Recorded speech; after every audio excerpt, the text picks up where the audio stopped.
Bus heaters only operate when the engine's actually turned on, which is fine when it's a school bus, but it's really not so great for camping, so they have to come out. And this can be a pretty daunting task for a lot of people, myself included, but I learned a lot yesterday. The first thing you need to do is trace the path of the coolant lines. And in our bus, the coolant starts at the radiator, it flows through a line underneath the hood, and then enters the bus at the driver's side. It runs along the length of the bus to the heater back by the wheel well, then flows from there back to the heater at the front of the bus by the driver's feet. From there, it goes back out under the hood, where it then enters the engine.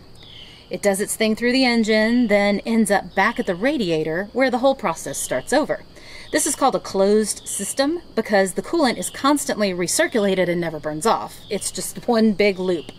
When you remove the heaters, you leave gaps in this system, which will obviously be problematic, so you need to connect the radiator back to the engine directly. Essentially, you're just making the loop of the closed system shorter by cutting off the piece that runs to the heaters. First, make sure to turn off both of the shutoff valves, one at the radiator and one where it enters the engine. There's always coolant in the lines, so when you start disconnecting them, make sure you have a bucket to catch it. It's gonna get a little bit messy. All right. Those coolant lines inside the bus might be hidden behind some metal framing pieces initially, so you may have to pull those off first before you can get to them.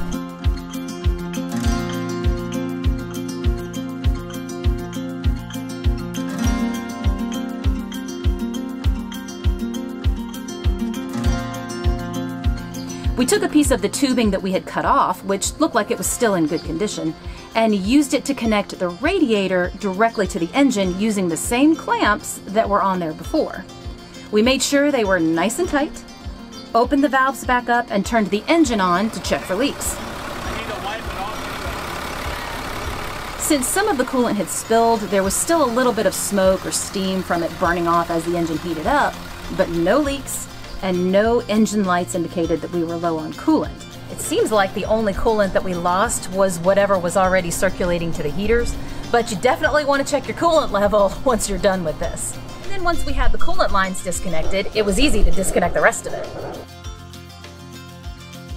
Every time I've cut an electrical cord in this bus, I've marked it to make sure I can remember what it goes to.